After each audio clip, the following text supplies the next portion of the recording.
Hey everyone, it's Mallo, your host of IDENTECO After Dark and the creative director here for IDENTECO. Before we get started, I just wanted to let you know that this episode is brought to you in part by Gamers Heaven and their newest location just north of Seattle, Washington. There, in a family-friendly and welcoming environment, you can play tabletop or video games, read manga, or just relax with friends and sample some amazing drinks from their boba tea bar. If you want to learn more, log on to gamersheavenseattle.com to see hours and location. Now let's get on with the show. Hello, Fringers. The following podcast may not be suitable for all ages. Listener discretion is advised.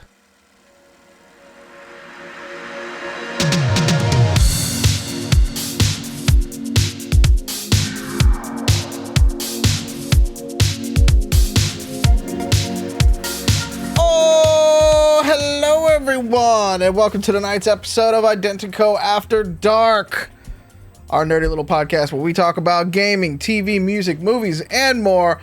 My name is Mallo, and I just flew in, and boy, are my arms tired. Really? Yep. That's the Joker going, you know. Good night, everybody. I think it's time to leave now. Good show. All right. Really? That was Great the joke talk. you went with. Great talk. We have a Shit. 3-man panel tonight, and one of us doesn't have a camera working, and I'm going to throw in the weirdest dad jokes. There you go. That's the kind of show you're getting tonight. Apparently. Joining me and critiquing my dad jokes is my co-conspirator, Alex. Say hello to the people. What's going on, everybody? I didn't know he was going to make that joke. He never runs these by me. We need to get back in the writer's room. You act like I think of these things ahead of time. I don't. It's valid. It's valid. Also joining us tonight on assignment, quote unquote, it's Joe. I did glare at my camera, but you can't see it because it's broken. So I hope you felt it. We decided to bring Joe in for a non-Star Wars stream. Yeah, we have to, like, his PR team reached out to us and said that we need to work on his image a little bit like that, and I guess the way to work on his image was not having his image up there, but to have a facsimile and to not talk about Star Wars. And to not talk about Star Wars. Well, I am a broad spectrum nerd. We just don't talk about it very often. Yeah. I would like to point out that someone brought very recently a full-size Ahsoka stand-up for Joe's birthday. Yep. To the store where Joe's birthday was held, right? And now said full-size Ahsoka stand-up still remains in the vestibule at Gamers Heaven Seattle so that you can all enjoy. And Joe can see the beautiful vision of Ahsoka every time he comes in for his milk tea. Yep. I still haven't found out who's responsible for that. No one's fully copped to it yet. Yeah. Just wait till there was discussion that full-size Ahsoka was going to come home with me. And was going to be in the background of every stream from now on, especially when Joe's on stream with us.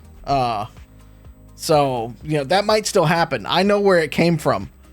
I won't snitch on who did it, but I know where it came from, so I know how to get one. It's a true story. Yep. Welcome in everybody that is chatting along with us live on twitch.tv/IDENTECO. We appreciate you so much. I want to thank all the followers from earlier this week, especially those that tuned in to Chaos Incorporated on Monday. That was a spicy episode. Beautiful, spicy episode. Also want to throw a shout out to Senshi Corp. The Corps are following us now? We're doing something wrong. Yeah. Joker Toon Blast and Achievement Goblin for the follows here on Twitch. If you're not aware too, you can also go to youtube.com/IDENTECO, catch up on any of the episodes, catch up on anything that you've missed. Go check us out there. You can catch up on Chaos Incorporated. You can see any of the past streams from here. You can also check out Angel City Stories, and there's so much more content coming. So go check that out there. Give us a follow, hit the subscribe, ring the little notification bell, etc. over there. We're also available wherever you get podcasts, like literally all over the planet. And we're seeing the podcast numbers and stuff. So those of you who just like our dulcet tones in your ear holes, appreciate that. Drop us a review, especially on Apple Podcast or Spotify. Those are the two biggest platforms out there right now. So give us a little thumbs up, give us a little review out there. That'll help us beat the evil corporate algorithms that keep us away from all you beautiful people out there. A couple of links down below for Strategy Coffee. Use IDENTECO at checkout. We work with them pretty good, and they're actually being sold at Gamers Heaven in Seattle. Good stuff. I go in for my coffee all the time. Hero Forge for your miniature needs. All your miniature needs. Go check them out. Including the color. Hey, your camera, move it back just a little bit because your camera was like halfway. Yeah, there it goes. Oh, there we go. Yeah, there it goes. He's got some nice cyber wings and a gun and a weird like weapon thingy that I put on him. I like making random things on Hero Forge because it's silly. Yep. And if you need anything else about the game that we are doing, go to playidenteco.com. Check it out. There's a ton of freebies. There's a ton of good stuff there. Go check it out. And there will be more updates in the near future. Hint, hint, nudge, nudge. That's all I'll say about that. It's true. You're getting more Ahsoka statues? Yes. I feel as though, like, at this point, though, I can't have an Ahsoka stand up at my house because if so, Joe would come in and smack it like Will Smith and Chris Rock. You know, So- I think there's a way we could plant a series of them in Joe's house. It's like the worst Easter egg hunt in the world. Let's be All these 100% mini honest. Ahsokas. My brother would 100% help you facilitate He that. absolutely would. Because he's a traitor. Yeah. Great. I love it. Oh my love god, it. now I really want to get like little tiny Ahsoka stickers and just like randomly start putting them around Joe's house. You know, I did that to my boss once at work. He was on vacation. He's a huge Superman fan. So I went and found the Nick Cage Superman screen test. Oh my god. And I printed out probably 20 of them of various sizes and deposited them around his desk whenever he was Oh out on my vacation. god, that is fantastic. It's a good idea. I like it. Oh. All right, we might have to make this happen. Well, just know, retaliation will happen. Trust me, I expect it. And both of your wives would help me. Probably. Yeah, probably. Probably. Yeah. My wife actually likes you for reasons that beg her understanding. I mean, I'm nice to her. She's nice. Again, look, she's like, let's help Joe. Joe's great. Let's do things for Joe. She loves you. I love it. All right. All right, let's get into the biggest news of the week. And it doesn't have to do with the Oscars. It's Moon Knight time. Episode 1 dropped today on Disney Plus. The three of us got to check it out ahead of the show. And so we would love to have a discussion about it. Who from our esteemed panel would like to go first? Because I don't mind going first. I'll jump in there. I don't care. Go for it. All right. This is going to be even more bonkers than Loki. Like, Loki with the timeline and everything like that was crazy. This is going to be nuts on a level that I don't think we've seen in the MCU yet, and I am here for it. I will speak for Caleb G., friend of the show and cast member on Chaos Incorporated, because he is super excited for this one. Man, that first episode, the way that they handled everything top to bottom is just fantastic. Also, before I get into anything that is spoilery, this is a spoiler cast. We will talk about the details of episode 1 from Moon Knight. We're also going to talk about episode 1 of Halo. Yes. So- There's not many. Here's what I'll say before you leave the stream. And don't. But if you're like, no spoilers, there's not a lot to spoil. Yeah, if you've Yeah. seen the trailer, you've seen episode 1 for the most part. You know, I wouldn't even say that. I mean, like, because the trailer's got some stuff. The trailer's got some stuff that we haven't seen in the show yet. So to start, the thing I love about what they're doing with Disney Plus is that whether it was WandaVision, Loki, or now Moon Knight, they're breaking out of the mold. Yes. Right? This is not like, let's do typical MCU fare, right? Because there is some criticism, some critique to be made of some of the MCU movies. They follow certain formulas and they work for them, and they'll vary it up a little bit, and each one's got a slightly different tone, and there's different themes. But a Marvel movie's a Marvel movie, right? We all get that. The shows, they seem to feel, and Kevin Feige seems to feel, I can go out on a limb with the shows in a way that I can't do with the movies, and for good reason. It's way less of a risk for Marvel, for Disney. That actually benefits all of us, though, because I think it gives them, I think Kevin Feige is willing to give the writers and directors on these shows a little more room to play, right? I thought the first episode was good, not great. I could definitely say, so Moon Knight is one of my favorite comic book characters. I've always loved Moon Knight. I was attracted to him as a young person because I loved his costume. I thought his costume looked really cool. As most 8-9-year-olds are attracted to comic book characters by, that costume looks cool, right? That's so dope. Yeah. So, which is how I picked comic books when I was like 8, 9, 10, 11. Yep. Right? Was who has the coolest costumes. If you are not familiar with Moon Knight, if you're kind of coming into this cold, this episode might be confusing. I actually am going to go back and try and watch the episode with my wife tonight to see what she thinks about it. Because there's definitely a sense I could get in there where I could be like, this could really confuse some people. Well, I'll use that as a segue on mine. Go ahead. Because I was a Moon Knight virgin. I knew he existed because my older brother was a fan of him, but I've never really read anything about him or anything that contained him as a character. So I knew almost nothing about Moon Knight. And I will agree the first episode was a little confusing. I would say about the first 2/3 of it were kind of confusing, and then they kind of put some pieces together, so you're like, oh, okay, this is what's happening now. I will say, I could have done without the very first scene with the glass.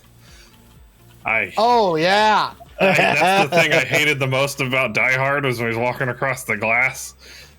I was really confused what was going on with that scene. Well, like, I'm just sitting there curling up into a ball, like, grabbing my feet, because, like, that's what bothers me. And I was just like, and when it got done, I was like, wow, that is a very strong note to start the series on. Let me explain this. Let me explain this for the chat. This is the first scene in the whole series, so it's not a huge spoiler. So you see kind of in the shadows what turns out to be Ethan Hawke's character. He sits down with a bunch of stuff, and he pours some water into a glass, and he drinks it, and then he folds it up in a napkin, and he smashes it with his cane. And then he takes the broken glass and sticks it in his sandals, and then sticks his feet in the sandals and walks out of frame. Yep. And for a good chunk of the episode after that, you hear him crunching on glass as he's walking. That is so. Yes. That is so. I guess let's go back because we have a bad habit of not summarizing what the show is before we jump into reactions. Moon Knight is heavily influenced by Egyptian culture, and that entire scene that they are talking about is kind of a show of dedication to his god. Which is Amet. Amet, yeah. Okay. I'm getting them all. I'm having to like dig up 6th grade history with this show again. And so the whole point of it is that like Mark Spector is basically a mercenary that died in the desert and was resurrected by I'm gonna do a Zonshu, right? Zonshu? Khonshu. I don't know why. Yep. I don't know why it's hard for me to do. Khonshu, which gives him his powers, but basically also has created the dissociative identity disorder, which is why in the first episode you've got Stevie or Steven Grant. You've got Mark Spector, who is we don't know who's actually the more like dominant personality. And then you've got Khonshu who's talking to him, which to me the way that they did this was it's just a voice. If you've watched the latest Venom series and you hear the way that they did it there, I think they did a better job of it here. But the way they kept talking about Stephen Grant as the idiot was hilarious. I definitely got the strong Venom vibes out of that dialogue. I was like, oh, it's a more cultured symbiote. Yep. Part of the reason is they got F. Murray Abraham to do that voice. Oh, so good. So good. I was like, is that who I think it is? Oh, Yeah. it is. Oh, okay. You know, So there are some interesting sequences where they time jump, and not because there's time travel, No. but because you are seeing the show from only one of the personalities' perspectives. Yeah. You know that there's some funky stuff going on early in the show because you see Oscar Isaac's character like strap himself to a post when he's laying in bed with like an ankle strap, and he puts stuff down, and he's got blue tape over his door to see if he leaves. So you got definitely know. sand on the floor. Yeah, you definitely know there's some funky stuff going on right from the get-go.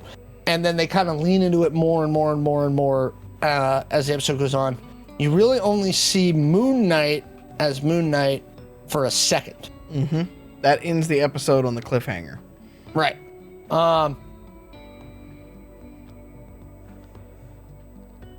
I almost feel like, which was the show that they did this for? One of the shows. And I know why they didn't do it, because this is a 6-episode run. Mm-hmm. I almost think this would have benefited, and I know they've done this with a couple of the shows on the MCU, with releasing the first 2 at once. Yeah. I was actually surprised. So I have been traveling a lot lately. And I downloaded this and Halo for the flight back today, because it dropped today, and then Halo I'd had queued up for the show tonight. And I was very surprised. I expected and had it planned out for 2 episodes at the beginning, because I guess I had misunderstood that it was going to be an 8-episode run for some reason. And I was very shocked that it was only episode 1, and it's a longer episode. These episodes are in the 45 to 50 minute range, I think. But you get through a large portion of it, and then it finally picks up. It's very slow to get off the ground at first, which surprised me for it to be a 6-issue run like this. And then it starts to kind of kick up, and you start to like pull back the onion a little bit of all the different personalities that Mark Spector, Stephen Grant, Moon Knight, all of that. And then there's even, like, from the comic books, there's even there's Jake Lockley, and then Mr. Knight is another one as well. That's like later, that's later kind of thing. So so it's an interesting kind of like pull for all of these different personalities and stuff. And so I like the reveal. I think that it was a little slow to get going, but eventually, like, it got to a nice crescendo. But I think this is one of those ones where, like, there's so much to establish in the first episode that I really do feel like they need to drop 2. I thought the pacing was pretty solid, because I think the slow start for the first, like, third or so of the show, I think that kind of, for me at least, kind of highlights the eventual kind of breaking down of his sanity, so to speak. I mean, he's already broken. You kind of figured that out later in, but, like, he seems to, like, have, air quote, had it under control up until, like, the third of the way through the show, and then shit starts to break down. And I thought the pacing ended up pretty good. I definitely was kind of on the fence about the whole thing up until about the last third. Yeah. Because, like, again, I don't know anything about Moon Knight, so I was kind of worried they were going to kind of deep dive into some ridiculousness with it. I do say it was 6. I kind of wonder if they're going to be able to do it properly in 6 episodes, unless they're just going to maintain the manic era of it through the entire series, which they may or may not do. Do we know yet? Have they mentioned whether or not they're going to do a season 2 or incorporate him in a collaboration type situation later? I have not seen any specifics. So, for those in the chat, because I know Mallo and I have talked about this a bunch off show, most of the time when an actor signs a contract with Marvel Studios, they are signing an umbrella contract that says you will do this many movies, right? This many TV shows, this many blank, blank, blank, blank, blank, blank, blank. Now, larger actors that they've gotten in the past, like Robert Redford, Their contract was for one movie. Now, they did get Robert to come back again for Endgame, for that brief cameo, just to kind of connect the dots. Yeah. But most of their title characters, be that Cap, Iron Man, Black Widow, whoever, Spider-Man, you're going to do this many, and they specify, because they've talked about this before, they specify you're going to do this many primary films, right? So when Tom Holland, for example, signed his contract, he talked about the fact that he was signed for 4 films, only one of which was he the title character of. But he signed a 4-movie deal saying you're going to appear in 4 films. Yep. TBD, right? I haven't seen any information about what the contract that Oscar Isaac has signed is. Yeah. So I know they haven't announced a Moon Knight season 2. I got to imagine they're going to want to bring him further into the MCU. What that looks like, I don't know. Again. He is Oscar Isaac, so he's also pretty busy because he's got other crap to do. Because he's an awesome actor. Yeah. He is a very good actor. And again, this is 100% ignorance on my part because Moon Knight is not one of my jams. Honestly, from my perspective, this kind of feels like, especially with the spoilers they dropped with Blade and was it Black Knight or whatever his name is? At the end of Eternals. From what I'm getting here, this kind of feels like he would be a decent mashup for that. Because in the brief research I did with on this one, isn't there at some point in the comics that he fights a werewolf? Basically, so he started out fighting a werewolf. That was the first issue that he did. So I'm wondering if the MCU is kind of pushing towards a more Blade supernatural vampire werewolfy kind of thing. That's the impression I'm getting with not only Doctor Strange and the mystical side of it, but yes, that's the impression I'm getting. Chaos Magic and Agatha and everybody else. I think it's all been but confirmed at this point that would be connecting the two, and even in the comic series, he has connections with Daredevil. He's got connections with Avengers. He was actually most notably, I think, part of Secret Avengers. West Coast. That was my next question. Are we pushing towards the West Coast Avengers movie? I really hope so, but I don't know from a movie franchise thingy. For comic books, you could be like West Coast Avengers, and it kind of makes sense. I don't know if that makes sense as a title for a film. They won't. They're moving towards Secret Invasion and the Secret Wars and stuff like that right now. That's the big next pull together kind of thing. And then after that, it's probably Doctor Doom and Galactus, because that'll be part of Fantastic Four. And when Force Stick. Yep. I think the supernatural side of things, though, with Blade and all of that kind of stuff, I think is going to be its own thing. Just like I think, and I think they will weave them in some bloody way. And I think to what Alex just said, I think Doctor Strange is the connection somehow to get them all into a big movie like that where it makes sense. And I think that, here's the thing. A guy like Oscar Isaac, you'd never sign to one series. Ever. Hopefully. Nah, you're not. He did 3 movies for Disney already in Star Wars. He's good for it. He's going to keep taking that Disney money if he gets it. That's and true. You don't put him in a title character like Moon Knight without attaching multiple other, pieces. And I think that Disney's seeing a lot of success with their series, especially. I'm gonna go out on a limb and say they're actually cheaper to make than the feature films in some cases. They are.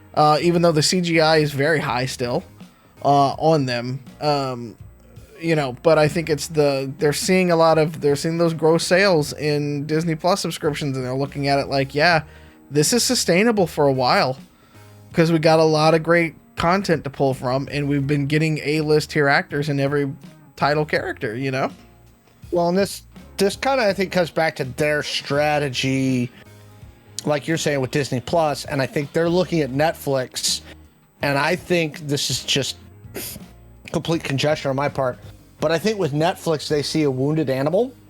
Yeah. Disney Plus is still $8 a month. Yes. And they're like, yeah, we're not going to raise the price for a while. I think they see a wounded animal on Netflix. I think they know that they own probably at least 6 of the top 10 franchises in the world for IP. And they're like, screw it. I would love to see their first watch numbers. I'd love to see the other data that they're getting that they're not releasing. Yeah. I would really like to see Disney. They started doing it sort of. I'm not 100% certain of all the licensing crap that went on with it, with Deadpool and some of the other more R-rated Marvel films. I just got done watching Peacemaker. An amazing show. Enjoyed the hell out of it. I want to see Marvel do something on that tier. You know, like that. It's funny that you bring that up because something came out today about how Disney may have gone back and edited episodes of Falcon and the Winter Soldier to take out some of the more gruesome fight scenes in them. Really? I didn't see that. There was a few scenes, and it's been noticed. I caught it first on Reddit, and I think it's picked up a little bit of steam. But there's some times, and I do remember these scenes because I was like, wow, Disney went there. Okay, cool. There's some fight scenes in that show where, like, especially because you know how they've got the other super soldiers that they're fighting against. Like, they've got to hit them hard, and I think at one point in time, like, it's either Bucky or Falcon, like, threw a piece of, like, rebar or, like, a wrench or something like that, and it went through her shoulder. And I think they've gone back and edited out that part of it, but left her performance being stuck to the wall in there. For what it's worth, yeah, IGN is reporting that their source says it's a version control issue within Disney. This happened literally just before we went on the air. Okay, so breaking news, got it. Breaking news. A source within Disney tells IGN the wrong file was published by accident. This was originally created as a backup to meet foreign rating board requirements for those episodes. The censored episode is said to have been accidentally uploaded when Marvel went back to correct credit for accuracy. They're working to correct the issue as soon as possible. So, because the thing that I noticed today, because I'm going to bring this up too, when I went to go log into my Disney Plus to go watch Moon Knight, yeah, there was a new alert in my Disney Plus account. Yeah? About TVMA stuff and profiles. Interesting. And which profile they were like, hey, we need you to 4-digit pin this because we're putting more TVMA stuff and we want to know which profiles are allowed to have TVMA access. Because I, of course, have a profile for my little one, right? So that she watches things that are, you know, age appropriate for her. It's set as a kid's profile. But it asks, it's like, hey, you know, we don't know, maybe you want him to watch, you know. Yeah. No, I didn't have to pin crazy it. Stuff. I didn't have to do the pin, but I did go in and reset recently because there was like the way that some it was of today that I had to do it. Well, I just did it like right before I left a few days ago because I had to re-up the thing. And I upped mine over to like the PG-13 because like some stuff that you wouldn't think were PG-13 like gets caught by their censor. And I'm like, there's no way in hell I'm not going to let my like it's like Kiki Waka and stuff like that. Like the silly bunked shows and stuff like that she wants to watch. So yeah, but I don't think I've had to pin it yet. But no, so yeah, it was That's a pop-up annoying. that happened to me today. Chat says some of my favorite shows Netflix had were their Marvel ones and Disney snagged the deal and really weakened Netflix show list. They did, and now those are available on Disney Plus. Yeah. Well, it also doesn't help that Netflix is pulling bonehead maneuvers like, you know, this new password sharing crackdown and constantly raising their rates. And we talked about the password share last week, and like I said, I think that Disney sees a wounded animal. I think Disney's trying to go in for a kill shot on Netflix. Now, this is not to say, again, let us critique Bob Chapek and Disney again. They have really pulled some boneheaded moves lately. And they are getting... Bob Chapek is... I don't want to use that word. you have a hate boner for him. Dude, he is being just... Bob Chapek... Ron DeSantis has Bob Chapek's, like, unmentionables in his handbag. Okay? Yeah. He's putting it in his Florida fanny pack because they're literally just, like, ripping Chapek to pieces right now down there in Florida. And Chapek's just taking it.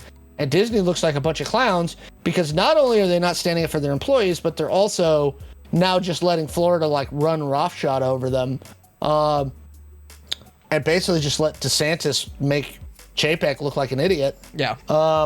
So good for you. So I don't want everybody to think that we're, I'm all like Disney's the greatest. No. So they do have the most consistent content. They have the most consistent good content to talk about.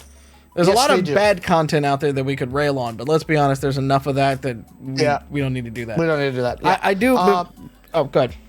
I do want to say, I agree with you. I just want everybody to think we're just shilling for Disney. But yes, I agree. As far as any of the streaming services or any of the studios are concerned, I don't see anybody doing the level of good that Disney's doing, whether it's Marvel, Star Wars.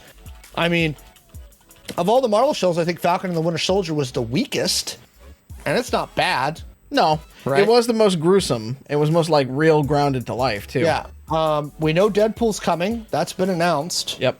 They've got the writers. They've got the director announced. Like it's happening. You answer that question, Mal. They do not have. Oh, what the hell am I paying for it for? Then? They quietly closed that down in December, I think. Balls. What? The adult content. The adult content on HBO. Oh yeah. And I personally, I haven't logged into my Netflix in forever, pretty much since I stopped watching Arcane. And I really think I've been kind of disappointed with their original series pretty much since they started making them, because they just have this approach where they're just throwing a handful of like cornflakes on the wall and seeing what sticks, and then trying to milk it, and it just has not worked out very well. Yeah. And I'm gonna verbalize what we're talking about in chat here. Somebody asked about the Punisher show. Nothing's been announced. Yeah, but they're bringing Charlie Cox back as Daredevil. They brought back Vincent D'Onofrio, so I would argue that everything's on the table. They got to be really careful about that, though, and they've changed the logo and all that kind of stuff, which is good. But they got to be very careful how they approach that from a Disney Plus perspective, because of everything else that's going on in America right now.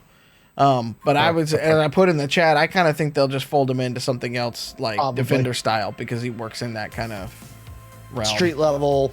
Yeah. Or like in a Hawkeye kind of, mentality where it's a little bit more of a realistic kind of, piece. Yeah. In fact, I really want to see all of those characters minus the crappy Iron Fist come back in a new set of series that's more, focused on that street level kind of stuff. Well, yes. I will say I didn't care a whole lot for the like brief Punisher show they had on Netflix. I didn't care a whole lot for it. I really liked the only one. I really liked his part in the Daredevil season he was in. I thought that was a very well done story arc. Mm-hmm. But I just didn't really care a whole lot for his standalone show. He's got even just like the movie that they had, like it's got to be John Wick. It's got to be Marvel version of John Wick level, and nobody's done that yet. The movie that they did came close. It's hard. It's hard to do. It's really hard to do. I think Punisher is one of the more, because Lord knows they did 3 Punisher movies. Yeah, over the years, 3 times somebody's tried Punisher. Punisher is super difficult to nail down in a film environment. Well, it's interesting because it's a nuanced character, believe it or not. Is. As for as much, what's that? That's why I loved him in the Daredevil season, because normally he's just like you were saying, like kind of John Wick kind of character, just go kill a bunch of people. But like in that one, like he was emotional as hell, and the actor fucking sold it. Yeah. And like it tugged at your heartstrings when he's in laying next when they're in the graveyard towards the end of it, and he's telling air quote Red about the story of his why he's doing what he's doing.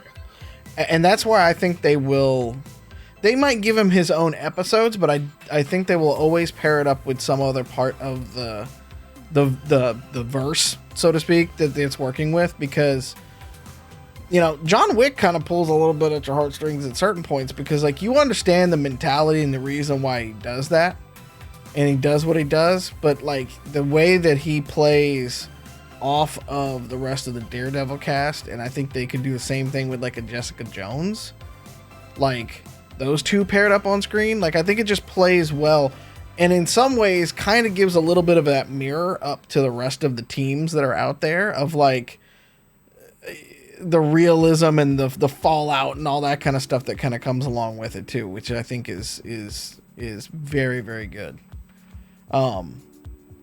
Before we jump off Moon Knight, I want to talk about how Kevin Bacon and Ethan Hawke look exactly alike. No, they don't. They kind of Okay. They kind of do. Okay. You gotta sell this. No. Go back. Sorry, what? Go back and look at X-Men First Class. And look at Kevin Bacon's role in X-Men First Class. And then compare it as Sebastian or whatever like that in there, and then compare it to what Ethan Hawke looks like right now. I could definitely peg them as siblings. 100%. They're definitely siblings. 100%. Apparently, chat thinks you're out of your mind. Nope. Nope. Chat, I have pictures to prove it. All right. We will have to do this maybe in YouTube and stuff like that. It's hard to do on stream, but no. I just have one thought about Moon Knight. BitPlayer's with you. Go with your thought about Moon Knight. So the Moon Knight, again, don't know much about it, but we're doing the whole Ennead Egyptian god pantheon thing going on again. Yes. I just want to know when Ra's going to land on his spaceship on the pyramid and SG-1's going to show up. Yeah. When are we going to find out that these guys are actually Goa'ulds? Yeah. Yes. Yeah. Okay. And I love Stargate. God, I loved that movie. That would be fun. And again, that's didn't in the voice actor from Moon Knight play in SG-1? Didn't he have a major role? Abraham? Yeah, I thought he had a major role in that. But also, I have to look. Also, one of these days, one thing I desperately want Marvel to do is when we have like these symbiote god voices in someone's head, I just want one time for them to make a symbiote voice in someone's head that's David Attenborough. Just out of nowhere. Just David Attenborough. Can it be the Punisher though? It's just like it's pure and utter rage on the outside during a firefight and just in the background. Look how the bullets fly and they clink on the ground. Clink, clink, clink, clink, clink. Like that would be I would pay to play that video game actually, come to think of it. That would be fantastic. Well, we need to get on it. He's super old, so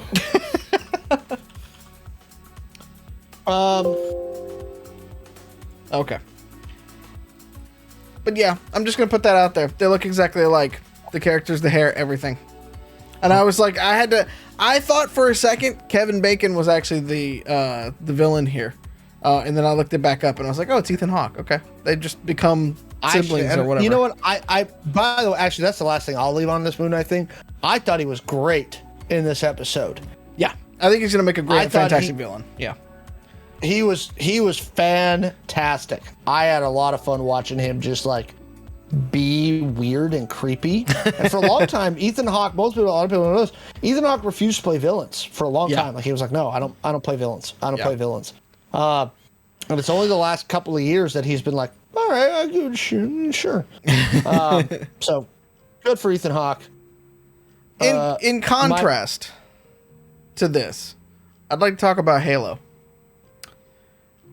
And I want to talk about Halo because I think it's important. Because you know how, and Joe and I were talking about this in the pre-show, but if you know how, like, when you're programming stuff. Yes.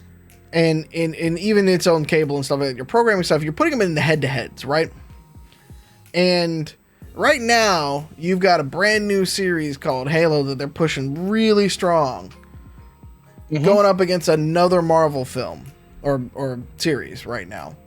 And they couldn't be two more distinct things right now.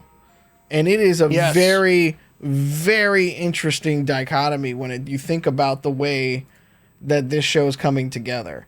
And it's got a cast. It's got a really good cast on it, but it does. We talked about Stargate SG-1. It kind of feels like that. Like it's like a throwback to like older kind of times. So we all know that video game adaptations are a pain in the ass. Yes. They are often, and I haven't gotten around to seeing it. I'm sure I'll stream it at some point, that new Uncharted movie. The World of Warcraft Holland. movie was just a masterpiece. Oh, yeah. Yes. Thrilling on every level. So I went into this with very low expectations. I will say this. It is far more graphic than I thought it was going to be. Yeah. Like, just kind of walking in. CGI's fine. See, I would disagree. It's okay. CGI's, as I said, it's fine. It's fine. Okay. It's not great. I wouldn't have approved It's not it. great. If I was the creative director, I wouldn't have approved it. I would have needed another cycle on that one. They still have Spielberg as an executive producer on this. 343 is heavily involved. The casting that got me the weirdest was actually who they have for Master Chief. Yes. Okay. Not that he's a bad actor, because I was like, I know him. He's one of those actors that you've seen in a billion different things. Yeah. Most famously, he was in The Wire. But I don't think Spartan Super Soldier when I look at that guy's face. That's the thing, though. Is throughout the entirety of the Halo series, you never saw John's face. Right. So he could have looked like anything. I know, and I get that. I did enjoy. So early in the episode, we get some nice first-person shooter like viewpoints, and I love the way that they did that. Yeah. Right. I thought it was nice. I don't want them to do it too much. Please, but no. I thought it was nice to be like, here you go. We're gonna throw some first-person shooter vibes at you. I thought that was fun. It was so janky. So janky. The writing has got me a little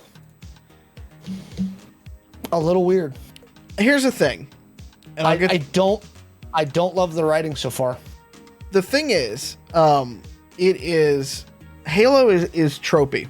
It is, and this is why I say it's Stargate SG-1 or it's any of the like early to mid '90s sci-fi Earth shows. Above and Beyond. Never watched that one. That was good. But like, and I say that with both like.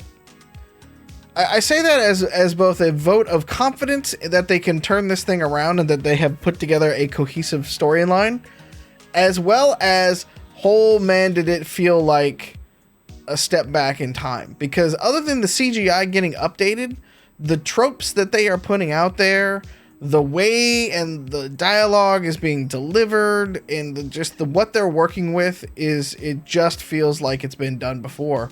The novelty of it being Master Chief, who does thankfully play front and center with this, wears off very quickly because of the nature of, and remind you, it's got to go through the entire Halo series and come out with something that is halfway decent from a very convoluted storyline in that entire series. So one of the things that I was reading about this and that the producers were saying was that previously, all the comic books and the video games and everything else was all one giant continuity, and they were very specific about sticking to continuity. For this show, apparently, they are not doing that. They're like, nope, we're doing something different this time. Unfortunately, so it is a completely that does not new work. continuity. Doesn't work. And I'm not. I'm saying. I'm just telling you what they're saying. I know. The creators on this show are being like, we're doing a new continuity. So just because it happened last time doesn't mean it's happening this time. So take that for what it's worth. Maybe it'll be better. Maybe it'll be worse. Maybe it'll be less convoluted. It can't be Kingdom Hearts convoluted. Can you honestly say, given as popular as the Halo franchise has been since the 2000s, that you would want to be the person that helms the show made about Halo with all the frothy, angry nerds out there that just got pissed because Cortana looks like a CGI character, not knowing Cortana is a CGI character. Yeah. It's and actually we've only gotten, so the thing about Halo is it's an hour-long episode for one thing. There are 9 hour-long episodes. 9 hours of Halo. You can beat the game in real life quicker than you can actually watch this show. And you can clearly Can you beat all of them that fast though? no, but this is definitely not going to go through all of them. The way Lance and I play it, no, because we're constantly killing each other. Okay, fair. Yes. It is funny to watch. But like, it is, you want to talk about slow pacing at the beginning of Moon Knight, and this is why I watched them back to back today. The slow pacing of Moon Knight is nothing compared to the slow pacing of Halo right now. Well, it seems like they come out the gate really fast, but then it's the opposite of Moon Knight, where Moon Knight starts really slow and it's just like do, and he's gonna go work at a museum. Halo, they're like, here's some people, there's a war, Covenant and attack. here's the Covenant, Yeah. right? And then the Spartans show up, and yay, Spartans, woo, first person shooter, pew, pew, pew, right? Battle, and then it just goes back to setup and back to trying to explain who everybody is while trying to push the plot forward. And again, like you said, it's pretty tropey, but even in its tropes, there was stuff that I was like, what the flip are you doing? Right? I'll give you the best example that I had. So in the show, the Spartans like show up when the Covenant's attacking some rebel colony way out in the middle of nowhere. And there's a single survivor, and it's the girl, and of course she's the daughter of the leader of this rebel colony. Yep. And the UNSC is like, all right, hey, you were from the Outland, go talk to her and see if you can get her to do this. And so the UNSC person is on Hollow, and she's talking to the girl that the Spartans rescued, the only survivor from this Covenant attack. Yep. And I'm like, okay, cool. And she's like, hey, the UNSC is like, yo, we want you to tell people what happens so we can get people behind us. But the part that I was like, where did this plan come from in your bloody head? Yeah. Was, what if I tell them it was the Spartans that did it? Because first off, you just watched everybody you knew get slaughtered, and you have the presence of mind to be like, I know the aliens who slaughtered everybody I knew. I'll blame the people that saved me. Right? Yeah. Like, tell me, show me how this character connected those dots. Because the only thing I could think of is she's insane. Well, right? Like, and that was where I got left, is I was like, you're absolutely bonkers. Well, and the thing about it is that and I lost all sympathy for you at that point. well, and here's the thing is that it's to carry on what Alex is saying here. She goes from 0 to 60 in a half a second. It's not even like she considered it. It was a gut reaction. And mind you, this is the trope of like, okay, yeah, UNSC bad. Okay, big government corporation thingy bad. You know, rebels good, whatever. Fine. But like, there is zero setup for that other than basically what amounts to a Titanfall 2 cutscene at the beginning of the show before all hell breaks loose. Right? And you have no connection to this character other than they went out beyond the this is the thing. The main character at that point is the girl, and she and her friends went out beyond the protection of the city they were at to get drugs. They found a plant that does hallucinogenics. They were sneaking out in the woods to get high, like teenagers do, and then the Covenant kills all her friends. Yeah. I mean, to be fair, in the video games, that transition wasn't really any different. I mean, you didn't have the single rebel like suddenly be like, well, what if I blame you? It's just, hey, there's an insurrection, but now aliens, and now everybody's united to kill them. Except like occasionally they will mention that there's like some human like collaborators. Yeah, and I think what they are trying to do, and I'm just speculating here. What I think they are trying to do is actually set up a yarn wall in the first episode. And they are introducing a lot of people and a lot of setup and and setting the stakes and doing these things because, spoilers, Master Chief goes fucking nuts at the end of episode 1 and leaves. Yeah. He takes the girl, he touches a piece of Covenant technology, starts to remember that UNSC bad, grabs the girl, does all sorts of crazy shit, and then leaves. But also, apparently the Spartans will ignore the military authority. Yep. That's just what listen I'm to saying. Scientist lady. And that's what I'm saying. They're setting up this yarn wall because then the scientist lady is actually the mom to the one that you were just talking about. Yeah. That was doing the thing. Whose dad is now the general. Okay, and I was like, I couldn't No, write this bad, no, are we and I talking tried about on Halsey? Angel City Stories. Is it Dr. Halsey that they're talking? I haven't seen Yeah, it. yeah, it's it Dr. is- Halsey. it is Yes. Dr. I was like, to be fair, that's not all that inconsistent with the game either. No. I'm not saying it's inconsistent. I'm saying it's the way that they are positioning it and rolling it out. Because if you got 9 episodes that are all an hour long, you didn't have to put in the whole John leaves and just runs kind of thing in the first episode. And it's like, and to dive into the thing too, it's like she goes from 0 to FU, and then 5 minutes later, Master Chief gets a signal that goes, ice this chick. And he goes, wait, what? Hold on. Time out. I'm not just going to kill her. And like everybody back at the base is like, oh yeah, you know, Article 72. By the way, 5 seconds before he gets the thing to ice the girl, she's talking to him about the fact that she's like, we've met before. You iced my mom. Yes! And he's like, I follow orders. The orders were changed. Right? When they tell me to ice people, I ice people. And then all of a sudden, this order to ice her comes in, and he's like, And, nah. I know that the MacGuffin, the Covenant technology he touches is the MacGuffin that changes everything, and yada, yada, yada, yada. They go into that, and they explain it and stuff like that. But you needed just a little more setup to get there, man. Like, there's no stakes in the game other than Master Chief is the guy that we tuned in to watch. So, I'm just, it's very inconsistent. I'm with you. I'll probably give it a couple more episodes to see if they bring it forward in a way that's satisfying.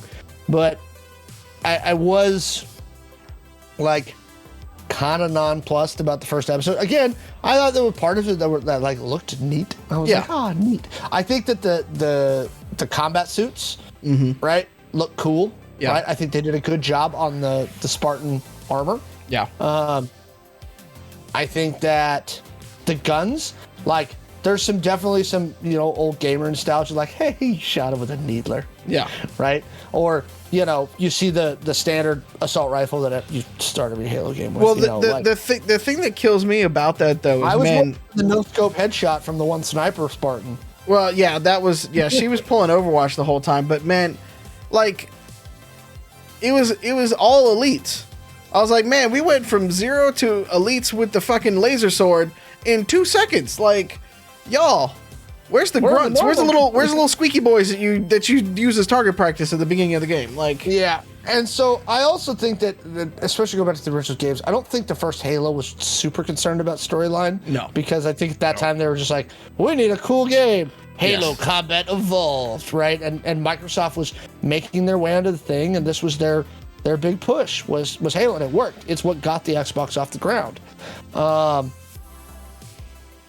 Let's not beat around the bush, though. yes. This will not be a Halo game until we see at least one person getting teabagged and another person talking about how they had sex with your mom. I'm waiting for it. I really am. I am waiting for it. At some point. Yeah. The next episode drops tomorrow, so I will check it out. It's on Paramount Plus. Which Picard, that's the whole reason I still have Paramount Plus is the Star Trek series, frankly, because Picard season 2 is bonkers good. My wife has a bunch of like guilty pleasure shows she watches on Paramount. We've had Paramount Plus for a while. Yep. It's got actually, now that the Paramount's pulling their streaming rights back from Netflix. Yep. Which again with killing Netflix. Abandoned ship. They've got some good movies on Paramount Plus. If you're looking for some good classic films, Yeah. like there's some good shit on there.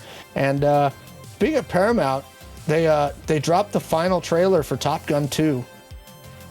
Yeah. I'm gonna break my no Tom Cruise rule. I have to go see this. Like, the thing that makes me mad is I think aside from some setup that I haven't quite seen, like I don't know who the bad guy's gonna be, right? It's Like, gonna in be original the Top Gun, Russians. Is it gonna be the Russians? Or is it gonna be, you know, a weird Soviet, like former Soviet warlord that they've got to go fly their jets to fight? I don't know that, but it's like, y'all gave away the goat on pretty much everything else. Okay, Goose's kid is here. Yay. Yeah. Oh, he hates Maverick and blames him for Goose's death. Yay. Yeah. Right? My only question at this point is, are we going to get a Meg Ryan cameo? Yeah. That's a good Right? That's a good question. No, I'm going to go see it because sometimes I'm just like, it's Top Gun. All I right. likely will not see it. Yeah, but that's I'm- for personal reasons. I'm gonna be in that. If somebody got me a ticket and we could go get a bunch of drinks beforehand, so I could just like laugh my way through it, cool. But like, nah. The next thing I'm gonna see in theaters is Multiverse of Madness. That's my next one. I gotta find time. I gotta find 3 hours, and that's the problem. Is I really want to see the Batman. I'll catch That's it all when I'm I can. I'll catch it when I can turn up the brightness and actually see what's going on in the film. I have been told by every member of my family who has seen it that I need to go see it. But I haven't yet. But I have heard nothing but good things about it. it did produce one of my favorite memes so far of this month, in that Robert Pattinson prepped for this role as the moody Batman by spending the last 14 years known as the guy from Twilight. Fair. A lot of people in chat say, yeah, there's got a few others in chat that say they haven't saw it yet as well. I don't know. I think it's a good one, but I think we're still in a time where like Moon Knight is the right kind of crazy, at least for me personally. Where the grittier kind of films, and we saw this in the 70s when like Star Wars first came out, right? Everything was gritty. Sadly, Star Wars, the sequel trilogy, did not do the same thing for us during that time. So maybe they can bring back, Kenobi will save us. He's our only hope. I did read an article saying that they had to actually reshoot some of Kenobi because Disney said it was too dark. Oh, okay. Like the mood was way too heavy. Fair. Could I would be. like to see that though, because that is a part Same. of Kenobi that is very greatly that greatly influences why he's such a teacher at the end. And I think it's 100% appropriate. He literally just saw all of his friends and everything he knew as a livelihood die. Yes. Well, and let's be real about it. Like Obi-Wan Kenobi, because of Alec Guinness's ability to act, but like he basically takes a teenage kid. I mean, he knows who it is, obviously, but he basically takes a teenager, gives him a laser sword, and says, "Let's go fuck up the Empire." Like, that's the extent of what we see from Obi-Wan Kenobi in the first film, and then chides him in Empire for leaving to go save his friends. Like, he's kind of he's still kind of a gruff dude. He's got a chip on his shoulder. He definitely does. And we get, and again, that's why I'm glad we get Ewan back for this, because the especially the episodes 2 and 3 Obi-Wans are great. I Yeah. love Obi-Wan in episode 2 and 3. I would like to point something else out about Star Wars. Because like we can't stay away from it. Apparently, got it. There is actually not a single confirmed Star Wars film release right now. Patty Jenkins' Rogue Squadron is currently on indefinite hiatus due to creative differences between Patty Jenkins and Lucasfilm. I say, are they still having their internal civil war in the boardroom about it? I think Yep, so. Yeah. apparently. Well, I think she stepped away from the project. I think they're just fine. They're waiting long enough to cancel it. We know Taika's supposed to do one, but we don't know when. They have said that Rian Johnson's going to get a trilogy, but again, no word on where that's at. Kevin Feige's supposed to get a Star Wars movie. No one knows where that's at.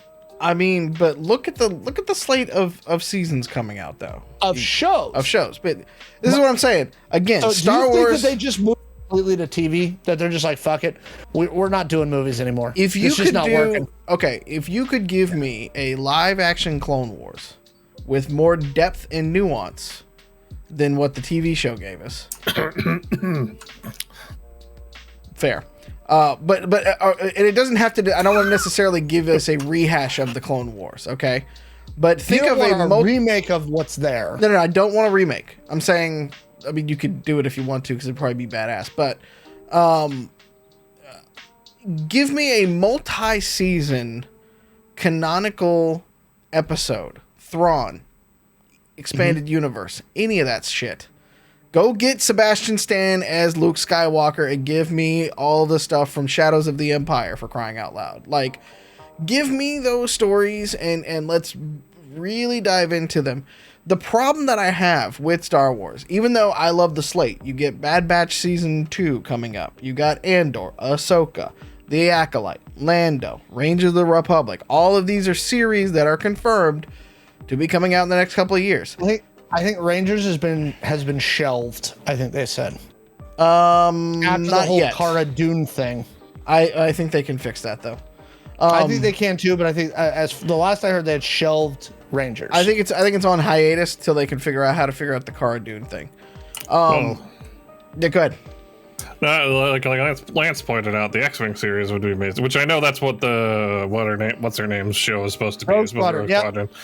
But that was supposed to be a movie, not a series, right? I feel like that would be a much better series. Yes. The problem is you're not going to get the budget to do the star battles and everything you need to do on a TV show. Yeah, you can. But it's on Disney Plus. I think the one thing that the Star Wars continuity is really missing at this point is the real world grit away from the Skywalker clan. We've talked about that before, but like the age of the Empire is supposed to be a dark period where bad shit happens. There's all kind of like space fascists doing space fascist things and being terrible. Yep. And I think we need to see that. Andor. They've already announced Andor is supposed to be sometime this year. Yeah. I would imagine after the Obi-Wan show is over, which will be early June. I think we're going to get the announcements of Andor and Mandalorian Season 3 and the exact dates on those two shows. Because Mandalorian Season 3 is done. I think it's in the can. But I think they're doing CG on it now. And Andor, I think, is in the can. Yep. And so we know those are coming. And I think you're going to get that with Andor, where he's doing the dirty work. You see him at the beginning of Rogue One shooting his contact. I think, though, that you kind of get to the point, though, or what we're trying to say is that I think we need a long-running series that can carry us for a while. And it could be between Empire and run up to the First Republic. Or, First Republic. It could be post that. Bring back. Because here's the thing. Star Wars has always been episodic. Like, it was written episodically. And then it got too like, the original plot line of the first three films was too big for one movie. So he cut it into episodes at that point. Just like Flash Gordon, which is what inspired the whole crawl and everything like that, right? So it's not out of line to just continue having Star Wars shows in a TV format, in like a 45 minutes or something like that. Make it a digestible kind of thing, and make it serialized. But the only issue that I'm running into right now is that they're still going back and rehashing things that we've already seen in the shows. Give us something new. Let us set up a new set of stakes here, and let us push forward. And make it, then we can start to see if it catches on and gets going, because then you don't have to and I'm with Joe here on this stuff about, like, the Skywalker saga is done. Cool that Luke shows up in Mandalorian a little bit here and there, but I'd love a Shadows of the Empire movie. I think that's one that's been really good. It's a great book, could be easily done to TV. I got to figure out how to do Leia and everybody like that, right? But those kind of things are good, but just give us something that feels new in that era and tell us a different type of story. Get any more. I'm wondering if Disney is saying, we're doing so good with TV shows and that style of storytelling and filmmaking with Star Wars. I'm fine with that. We're just done with movies for a while. I guess that was kind of my point. Just give me a long-running series, though. Don't give me 6 episodes of don't give me foreplay. I want to go all the way with Star Wars. I really hate this new trend of only doing 6 to 8 episodes and then calling it quits. I want to see something that lasts through 3 or 4 seasons. I'm really in the other trope I want Star Wars to get away from is we don't have to focus on the rebels all the time. Give me a series about an Imperial who's actually a nice guy and is having to struggle with all the shitty things the Imperials are doing. So you want to see them announce finally what they're doing, because one of the ones they're doing is Acolyte, which is supposed to take place 350 years before Phantom Menace. And they have not talked about what it is yet. There definitely won't be any Luke in that show. It's the High Republic nonsense, and there's going to be Luke analogs. They're not going to be able to resist a Luke analog in it. And High Republic's okay. Are you? So I guess I'm confused about what you're asking for, because we got Mandalorian season 3 coming, so we know they're doing more seasons of Mandalorian. We know, I don't know if they've confirmed Book of Boba Fett season 2 yet or not. They haven't. Andor's one of those ones we could get multiple seasons of. Doubt it. So far, though, out of even just the Marvel stuff, I currently think Boba Fett is the longest in the terms of seasons. Like, very few, if any, of them have gone more. Yeah. Even in the Marvel series, like they're not doing multiple seasons anymore. WandaVision was supposed to only be 1 season. That was designed that way. Now we are getting Agatha. Loki's the only other one. Loki's at the beginning of season 2. They've already said that. Yes. Which is great. I'm so happy they're doing that. Yeah, I think it'll be interesting. I just want to see us. I want to see us pick up as bad as the sequel trilogy was. I want to see them pick up from the sequel trilogy on from there, though, because all of the things, there is a lot they left on the floor of what in the hell was going on at that time that we can push forward with. I'm curious how they're going to treat the sequel series going forward.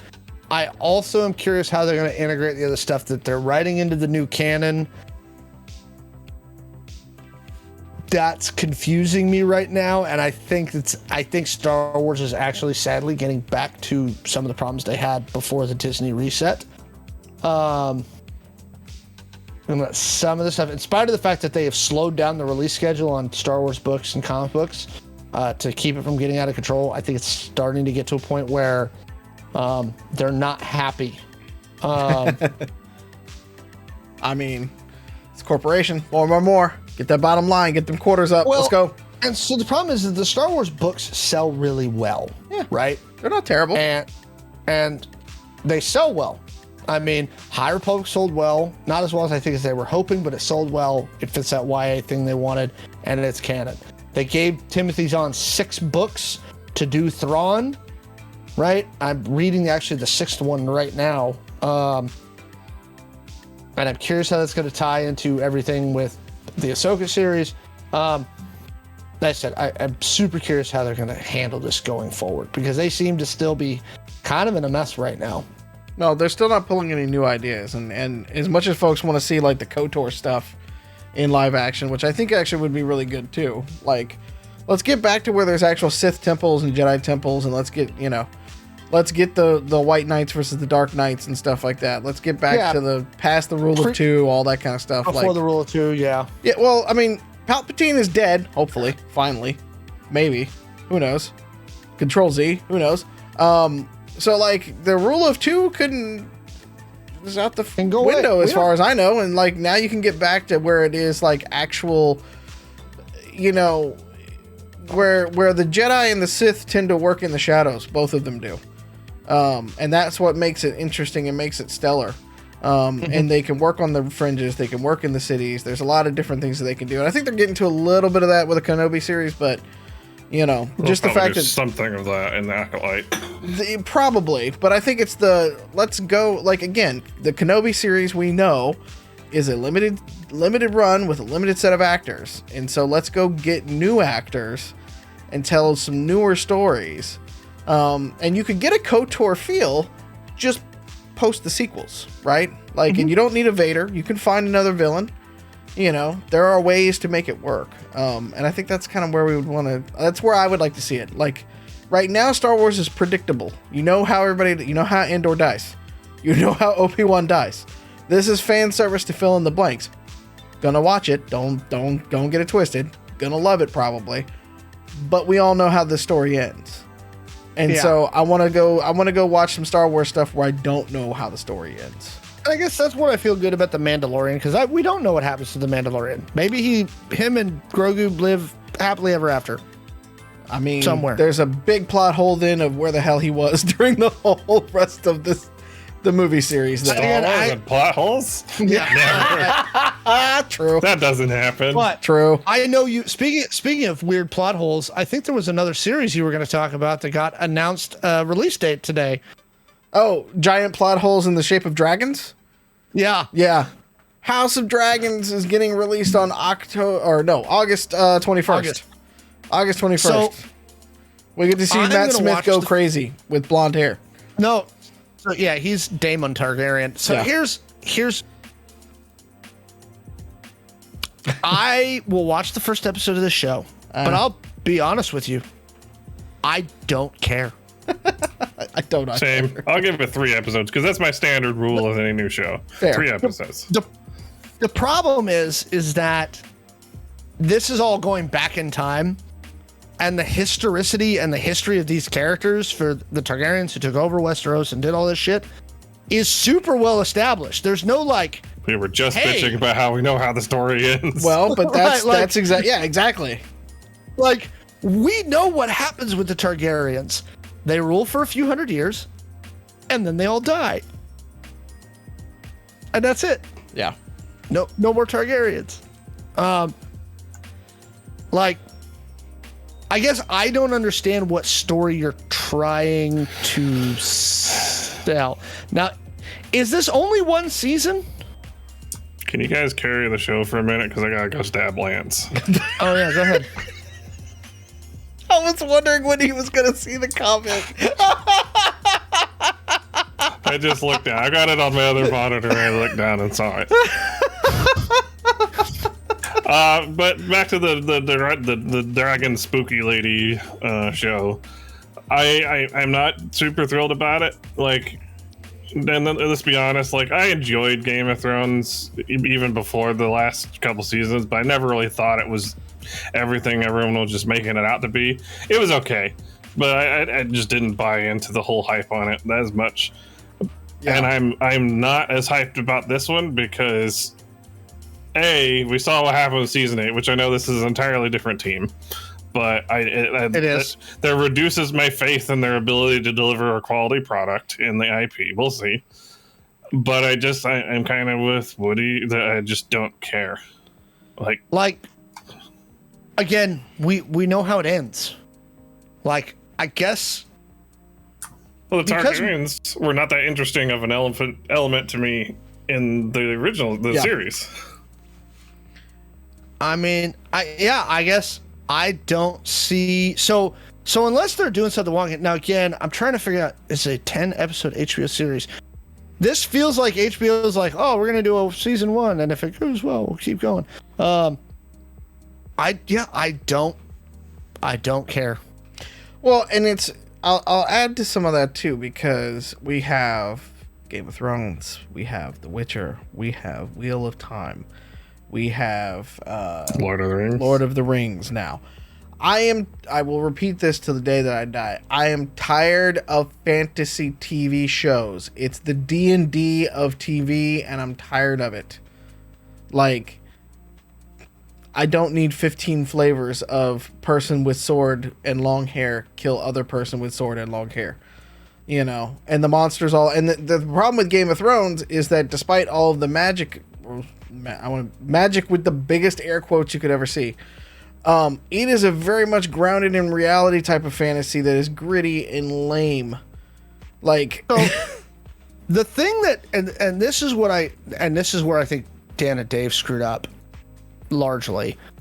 The reason, and everybody forget, like the reason Game of Thrones was so different at the time is you had Sean Bean, and people who don't pay attention to the fact that Sean Bean always dies. Yep. But let's put that aside. Okay. You have Sean Bean, who looks like the hero. I'm the hero. Hero. I am the good guy, right? He's always telling Robert, like, what the right thing to do is and ethical. And then they fucking kill him, yep. right? Which is something that at that time wasn't being done, right? Okay, Yeah. good. And for the first few seasons of Game of Thrones, first 3, 4, then you had Robb Stark. He's the hero. Nope.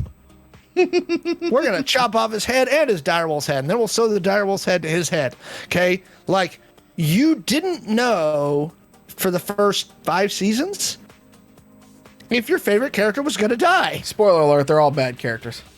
Right? And so that was what made that's what gave it tension. Right? Then in season 6, certain characters developed plot armor. Yeah. Right? And you were like, you now have plot armor. Right? It almost would have been better if Jon Snow, when he got stabbed before he came back to life, just died. I have, on this topic, I have the perfect image for this. I'm going to put it in chat, and I'll put it in Discord so you guys can see it. But this is how I felt about the entirety of the Game of Thrones. There's for chat.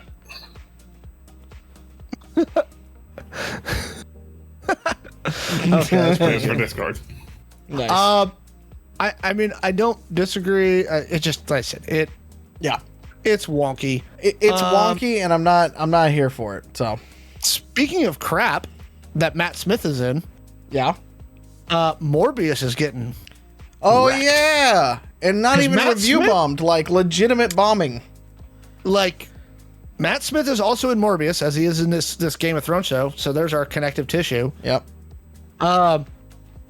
Apparently, Matt Smith is the only good thing in Morbius. That's what I've heard. And he's the kinda villain, think- isn't he? No, Oh. I don't Okay. think so. I kind of felt like I called this one many episodes ago because I remember we referenced Morbius once, and I was like, yeah, I saw the trailer. I had no desire to see that movie. It just looked like hot garbage from the trailer. It Like- reminds me of like a bad version of Underworld. Exactly. It looked trashy and dumb. And Well, and then Sony went and did something freaking wonky apparently in the post-credits scene, right? That apparently Marvel signed off on for reasons again that beggar understanding.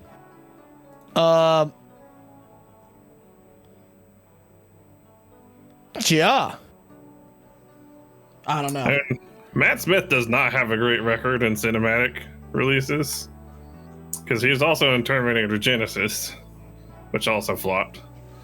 I did, Yeah. however, see today he did an interview and said he would love to go back to Doctor Who because that was one of his favorite roles. I would love to see him back in Doctor Who. Yeah, I would like to see a Doctor Who. Well, no, I wouldn't watch Doctor Who again, even with Matt. Maybe with Matt Smith might make me go back to watch Doctor Who. Maybe. I personally, I still think the best episode they did, and was incidentally the latest one I really liked, was the Day of the Doctor when they got everybody back in.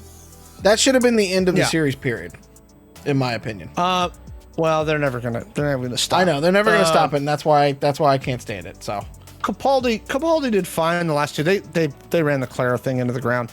Yeah. So apparently Morbius is garbage. yeah, we'll talk about the post-credit scene as soon as I can look it up later. Now I want to go see it. Maybe I'll go catch a YouTube video or something. I want to see what they talk about it. I've read what the post-credit scene is, and like I said, apparently they did something really wonky here, and I'm again kind of surprised that Marvel signed off on it.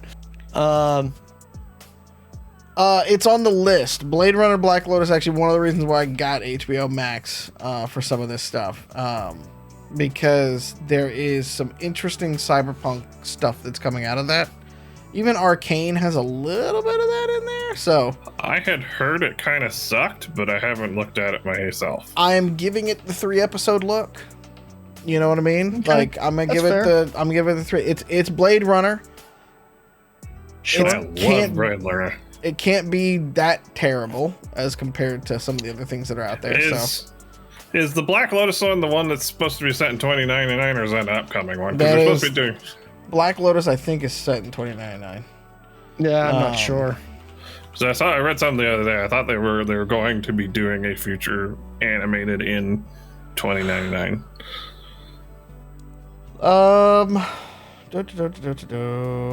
Nope, this one's 2032. So yes, there's still a 2099 one coming out then at some point in time. As far as because I also remember seeing that probably very similar advertisement, Joe. Well, So it'll be interesting. I don't expect every adaptation and spin-off to be a total gem, but it just needs to not be terrible. Yeah. Well, and I think HBO needs a series kind of like that, because Altered Carbon was really good on Netflix, and I think they could bring the cyberpunk flair with it from the Blade Runner style. And that's another one of those series and worlds that, like, just there's so much at, like, the street level you could do, the corp and government level, and somewhere in between. Like, you can fly at all these different altitudes on a show like that. And I just think there's a lot of potential if they do it right. So I would prefer to see a lot of it. Altered Carbon was good. I never got around to seeing the second season. The first season was very good. I need to sit down and watch that one. I tried to watch it a couple of times, but like just life got on, other shows got in the way. It's more of what I would call high cyberpunk, because it's a little less grungy in a lot of aspects than a lot of cyberpunk is. I think it's kind of partially bridging the gap between cyberpunk and just straight up sci-fi in a lot of ways. Okay. But in terms of other things, Mallo mentioned a little bit, Arcane was kind of cyberpunky in a way, more steam diesel punk than anything, but it was very good. Yeah. Mm-hmm. Speaking of really good series in Netflix, one of the few things that Netflix really has, Elliot Page tweeted out their updated character for Umbrella Academy. So when Elliot had, Elliot is transgender and changed the pronouns, they went back retroactively and changed everything in the credits for the previous seasons. And now, going into season 3, Elliot is going to come out with the preferred pronouns and everything like that into the show and work it into the scripts and everything like that. The character is going to the character is going to mimic at the thing. And I think, first off, yes, Elliot is a fantastic part of that series. I just love the character that they play. It's fan-fucking-tastic.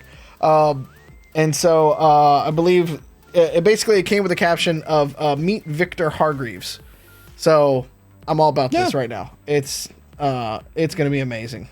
So I'm looking forward to that one coming up too soon. So some light at the end of the tunnel. I know we've banged on Netflix for 2 episodes now, but there is a couple of good things left on that platform. A couple of good things coming out of this. I think that's where we leave it tonight. I was gonna say, no more. We got nothing else on quick hits. All right. Yeah, nothing else on quick hits. Until we see you all again, Alex, where can they see you? I am at the Alex the Humanoid, pretty much everywhere. TikTok, Instagram, Twitter, Facebook, everything. Alex the Humanoid. Also, I will be back at the store tomorrow running sessions of Identico at Gamers Heaven Seattle. That's 5116 196th Street Southwest in Linwood. So if you are interested in playing Identico or want to try it again, or want to meet me and Mallo and yell at us about your favorite cyberpunk tropes, we'll both be there tomorrow. Yeah. It'll be fun. I won't listen to you yelling, though. I ain't got time for that this week. We'll yell later down the line. I gotta spread my yelling out, is what I'm saying, I've met my quota already for this month. I gotta catch it back on May. Yeah. Joe, can people find you online? Do you want people to find you online?